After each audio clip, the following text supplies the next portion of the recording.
Life-saving care regardless of the rivalry. Today we hear how the president of Kansas State University stayed strong and stayed working during cancer treatment.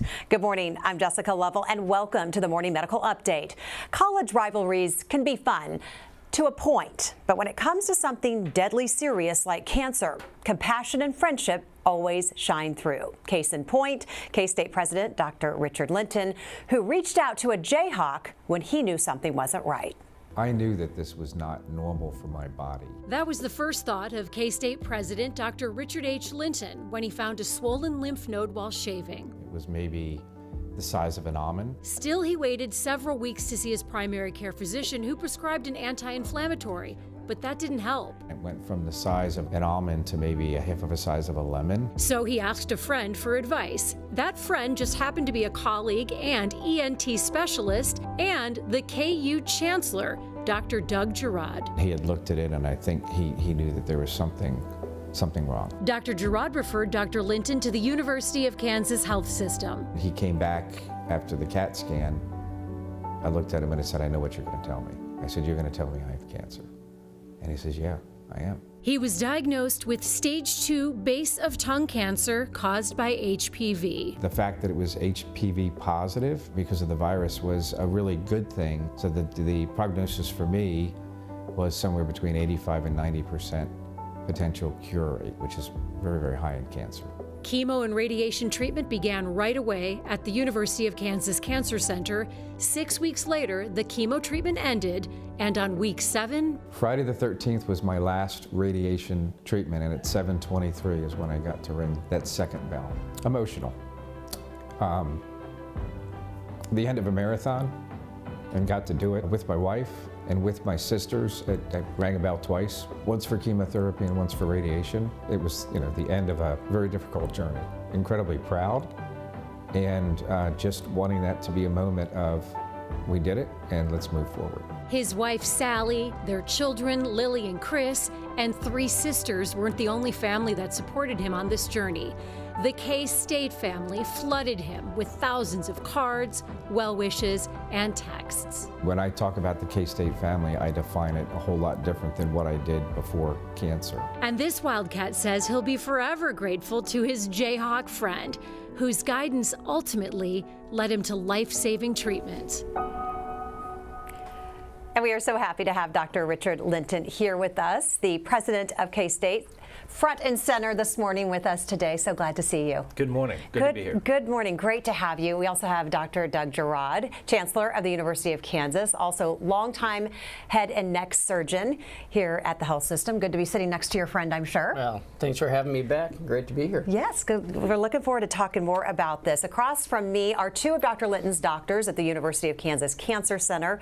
Both of them are head and neck cancer specialists. We have medical oncologist Dr. Parkash Nupani.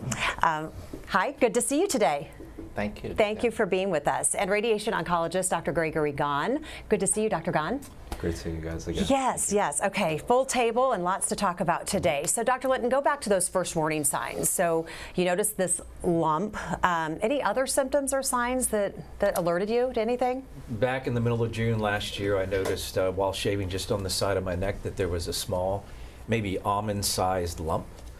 And this lump continued to get bigger. It got about the size of my index finger. And it just would never go away, and it was a hard lump, and the more I read, the more I became concerned that it might be something more than just an infection. Interesting. Well, you were shaving, huh? Yes. Like you're just like down here on your lump, like where was it? So it's right here. There's still remnants of it that's still here today, but it was far larger back in the middle of June last year. But an interesting checkpoint, because men are shaving every single day. Something, a good way to be feeling areas that you should be checking out. So Dr. Girod, how did you approach Dr. Girod and said, hey, this just doesn't seem right? Well, I knew something was wrong, and I'm new to Manhattan, Kansas, and really didn't have a network of physicians, and so really the only physician I really knew well was Dr. Girod. Not a bad one to know. And he's also an ENT, and just had a couple of conversations with him while I was on vacation in June and July, and then when we met at a retreat back at the end of July last year, he kind of felt the side of my neck and and then took the corrective action that we needed. Yeah, it's nice to know who you can call. So Dr. Gerard, lots of things we know cause swollen lymph nodes. That can be pretty benign sometimes, but based on what Dr. Linton was telling you, what were your concerns initially that made you say, we got to get you in? Well, as a head and neck cancer surgeon, we see a lot of lumps in the necks, and while they can be benign, you know, in adults, it's very commonly benign in young people, but in adults, for us in particular, we think cancer until proven otherwise. Really? Okay. Yeah. That's because, you know, we say, you know, when people feel, you're right, that's interesting to see about young people, but the older you get, the lumps really matter. Yes. Don't ignore those signs. This was Dr. Linton's stage 2 base of tongue cancer. Is that right? That's correct. How did you process hearing that news? I think you go through all the different stages. I think in the beginning it's almost disbelief, but then it becomes, let me find out as much information as I possibly can, and let's attack it, and let's go after it, just like I've tried to do in everything in life. And I had a great support system both here at KU and at home to be able to help me work through it. How'd your family handle the news and tackle it alongside you? They were just like, let's go after it. My wife and 2 kids were incredibly supportive, and then I had 3 sisters that traveled from around the country to be able to be with me. I was not apart from somebody for a single day during my 7-week treatment. Someone was with me in my hotel room and for every single treatment I had, which was incredibly reassuring. You don't realize that until, you know, just if you're having a down moment, as you start to fall down, someone's there to push you back up, right? That's right, yeah. So Dr. Nubhani, Dr. Ghan, help us understand the staging and the diagnosis. Why the distinction of base of tongue cancer? Yeah, base of tongue cancer is quite often, particularly non-smoker, is caused by human papillomavirus, the HPV. And the staging, with the newer staging, you know, it's updated staging within the last year or two, where tumor, we look at the tumor size. In this case, Dr. Linton had more than 4 centimeter size of tumor in base of tongue, and straight to the lymph nodes, and only one side of the neck. So that makes it stage 3, and the staging system. Current staging system. Dr. Linton mentioned it in the piece we saw that the HPV factor was actually a good sign. Why is that? Yeah, no, the HPV is actually, you know, so it's, you know, it's a virus and everything like that, and it actually, you know, is associated with this type of cancer. So oftentimes, you know, we think of head and neck cancers being driven by smoking and by alcohol use, but this one, you know, being driven by a virus and everything like that, it's actually quite different, and it actually is centered mostly towards the oropharynx.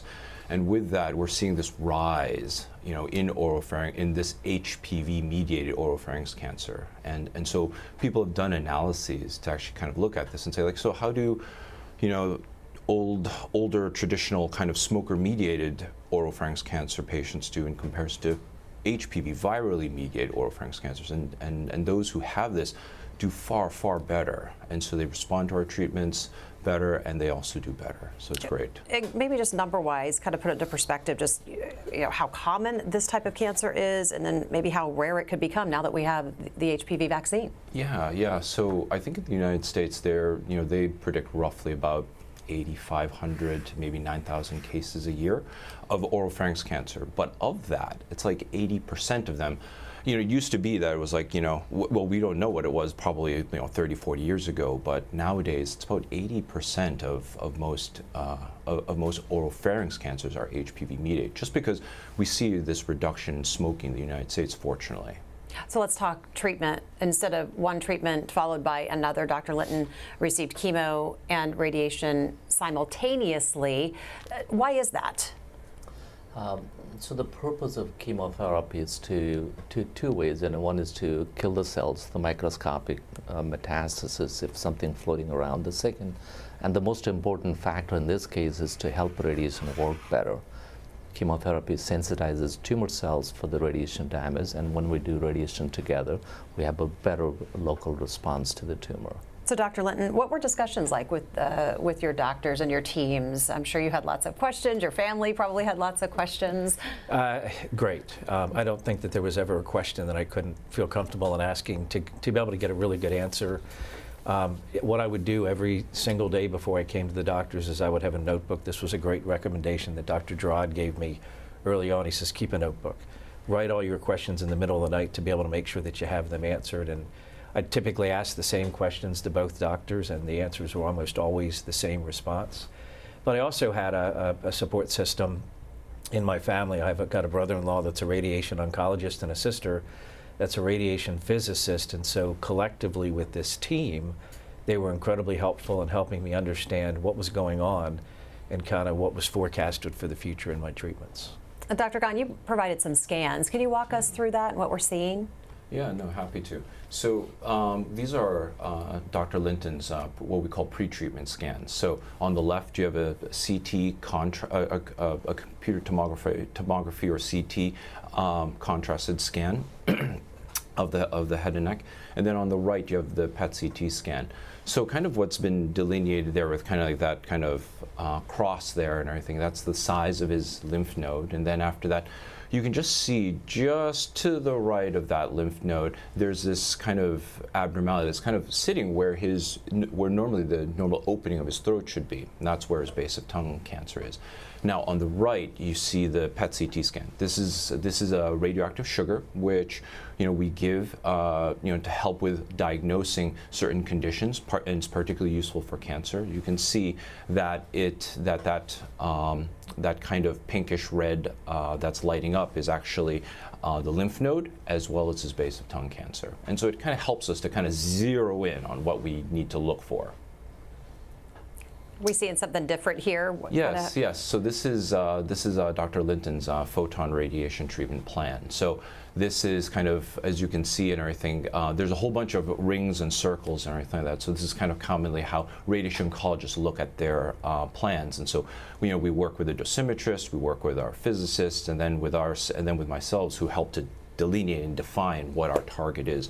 So you can see within those within rings, they kind of help to cover both the primary tumor, the lymph node, as well as kind of the neck on both sides. And so on the left, you see kind of images of him kind of taken what we call axial scans, and then after that, the one on the right, coronal scan. So kind of you can see kind of that that three-dimensional look of kind of what this radiation treatment plan looked like.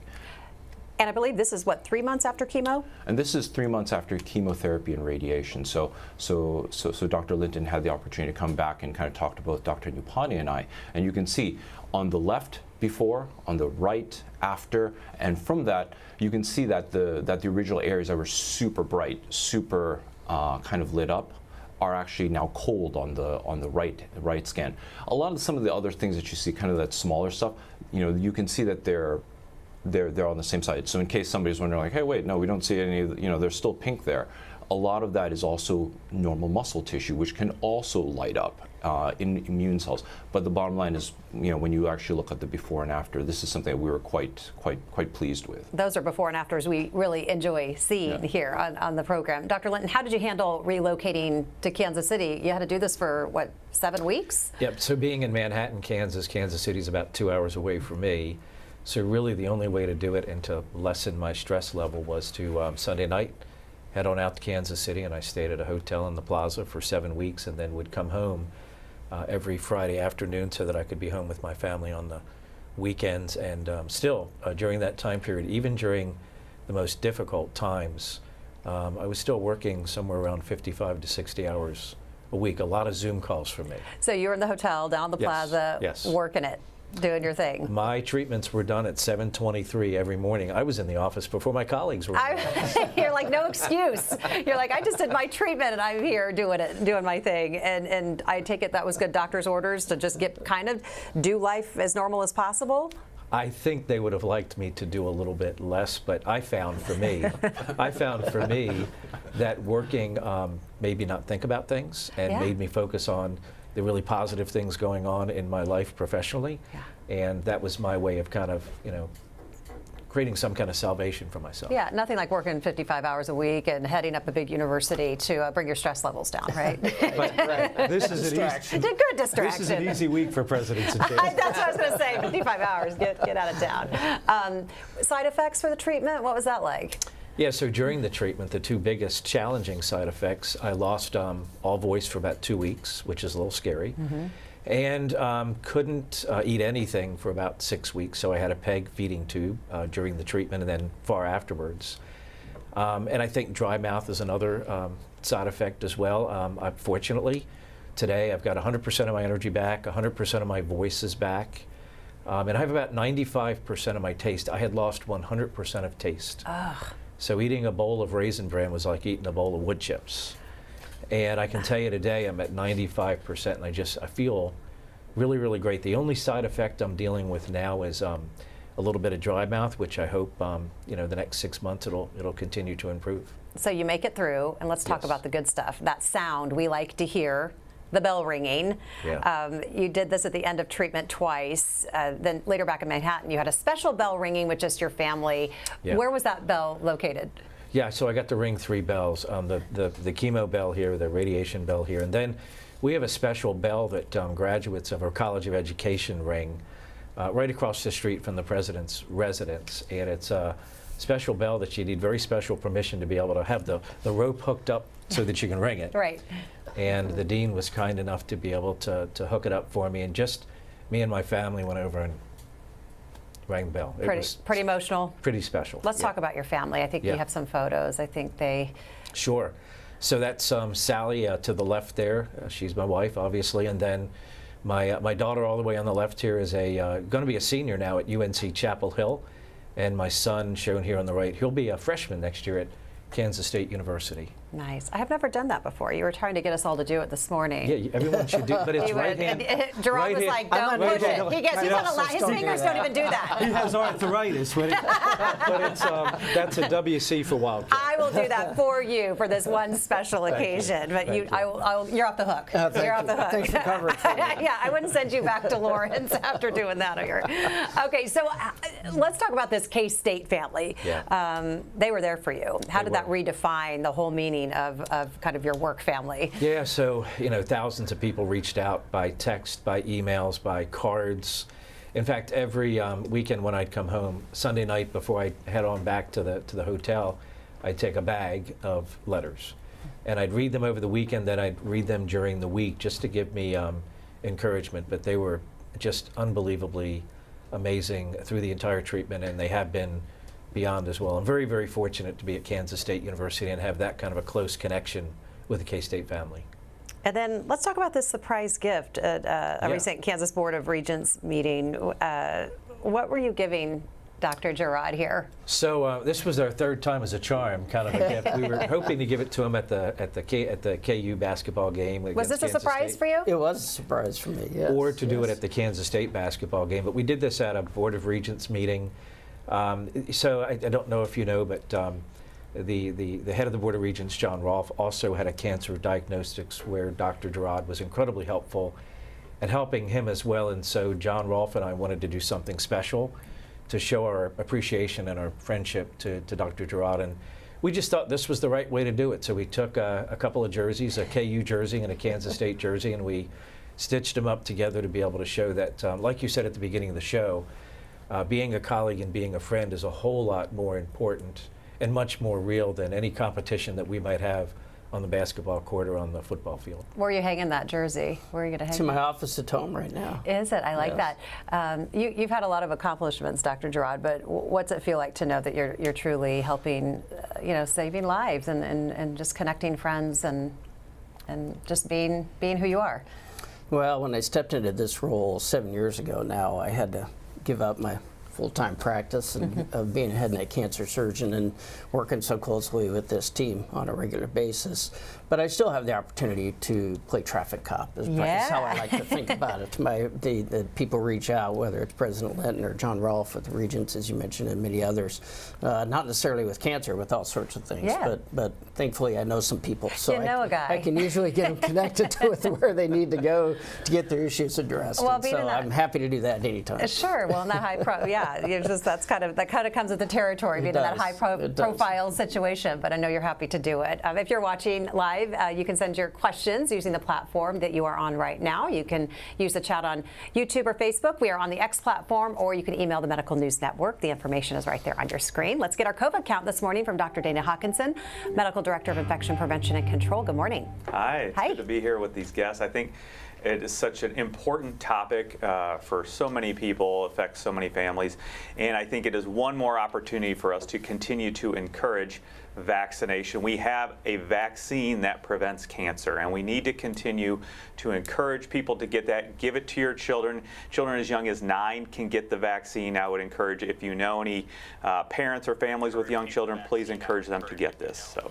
yeah. All right, well, a reminder that this will be the final COVID count. Yeah. Hard to believe, but we are looking forward to Wednesday's episode of Open Mics with Dr. Stites. I know you're going to take a look back and dive deep into that, so we look forward to that. And it's kind of apropos, too, that we have Dr. Gerard here as well, because he was present for some of those really intense talks that occurred when we were trying to keep communities safe, both here in Kansas City and, of course, in Lawrence. So, you know, it's good to have you here for sure. Great to be back. And we do selectively sometimes have 2 left hands, so we can't do that, WC. I know. That's all right. I know. I'm not going to catch you doing that either. I'm not going to That's exactly right. And just so we don't slide over that, four active cases. inpatients. So, you know, just great numbers the last 2 weeks, those single digits, getting closer to 0. Obviously, we would like 0. Again, the pandemic, for the most part, for most people, is over. It does not impact their everyday lives, but we need to continue to be sensitive to some of our groups of people that it does impact their daily lives. So we have to remember there are preventive measures, vaccination, the new monoclonal antibody to keep those people who may not mount a good response to vaccination, and of course treatment. Always have a plan. If you have symptoms, test early. You may have to test a couple days in a row if it's at home, but have a plan with your doctor. And obviously, if you can take the antivirals, take the antivirals. They will help reduce your chance of hospitalization and severe disease. But overall, much better place than we were 4 years ago. All right, Hawk, plenty to discuss besides COVID, like bird flu and cattle. We mentioned this last week, the new rules for testing dairy cows as they cross state lines. It does start today, and the rules are a little less strict than we originally thought. Instead of testing every dairy cow that crosses state lines, the USDA is requiring farmers to pick up to 30 animals in a given group for testing. That is more pragmatic for farmers because testing each and every cow, quite an undertaking, I would imagine. So, Hawk, worth repeating based on what we know right now, bird flu, not a huge risk to humans? Yeah, absolutely. Right now, again, we have detected more and more dairy herds with influenza vaccine, influenza infection, H5N1, or highly pathogenic avian influenza. Right now, the USDA does have those testing requirements. It is important to understand that we do believe, and there is good, a little bit of good data, direct data, but also a lot of good indirect data showing that should infected milk make it to the supply, the pasteurization process should inactivate the virus. So really, for most people who do consume milk, if it does get to the supply, it is extremely low risk for causing infections.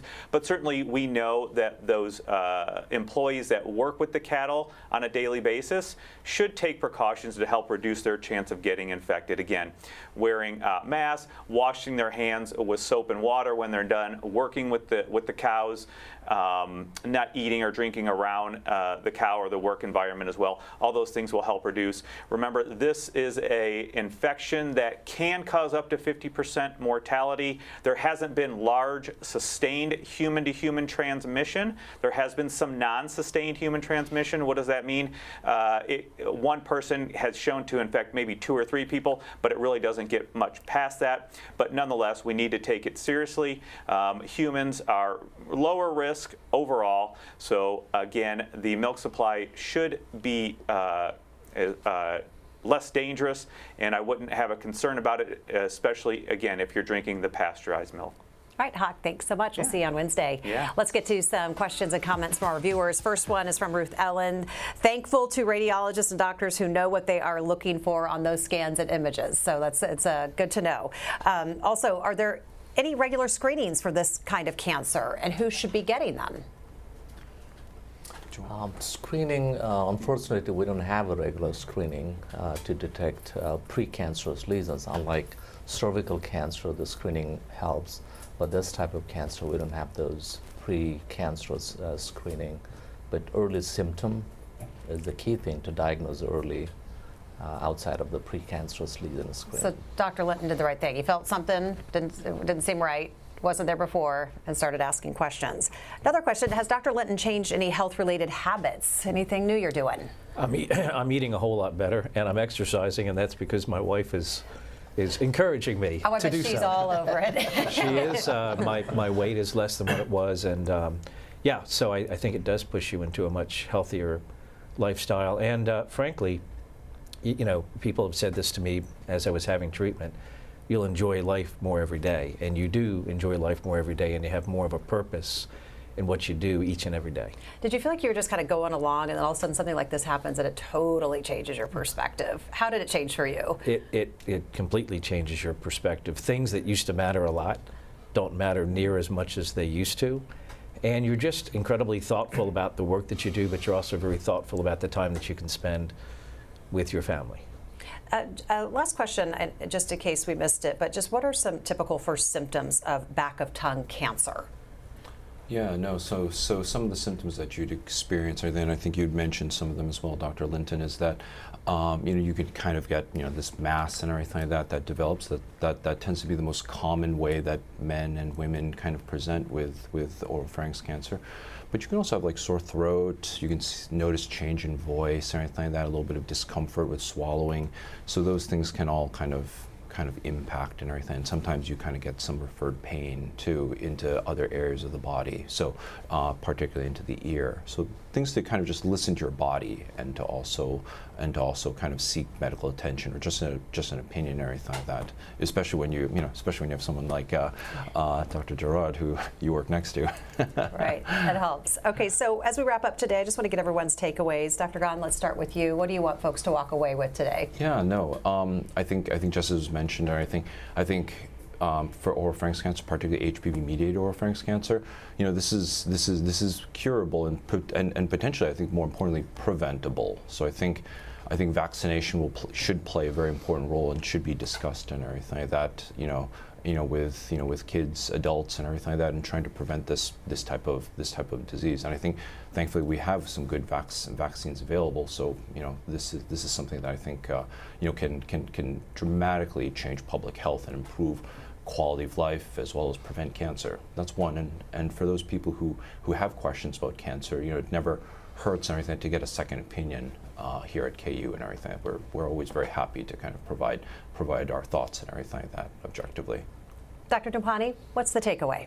I think the symptoms, presenting symptoms are so common and very non-specific actually, talking about sore throat, discomfort. So every sore throat, we don't need to panic for that.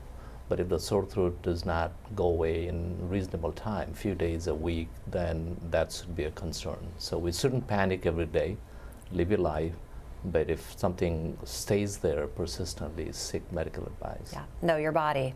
All right, Dr. Gerard, what's the big takeaway?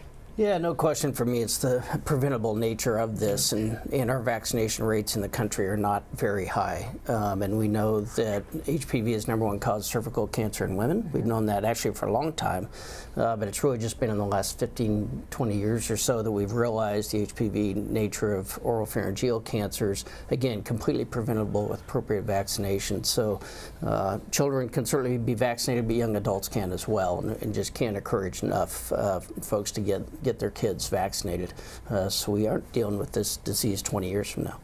Do you mind if I give the Wildcat the last word? Go for it. All right, Dr. Linton, what is the big takeaway from your story? So for me, I think it's listen to your body. When something's not right, listen to it. Don't feel like you can't reach out to people to be able to ask for help and ask for additional information. And then it doesn't matter how bad the outcome is, you can make it through even a pretty difficult treatment that I had. And I would say as well with the HPV vaccine, I can't tell you how many people have reached out to encourage them or their children to be able to get this vaccine. This is completely preventable. Mm-hmm. If you have that vaccine, we have it now. I wish we had it 20 or 25 years ago, but that's the most important thing for prevention. Well, and just to be clear, this is why we have you share your story, because someone's going to hear it and then someone's going to do it. Get that vaccine. Gentlemen, thank you so much for being with us today. It's been a real pleasure. Thanks to all of our guests and to our viewers. We'll see you back here tomorrow. Coming up tomorrow on the Morning Medical Update, Ken O'Brien noticed food wasn't going down like it used to. Telling his doctor about it helped save his life. I'm Jessica Lovell on the next Morning Medical Update. The first but subtle warning signs that led to a stage 4 cancer diagnosis. We learn why cancer in the esophagus is so hard to spot early and who needs a regular screening. Tuesday at 8. Subscribe to our Morning Medical Update and Open Mics with Dr. Stites podcast. Now, everywhere podcasts are available.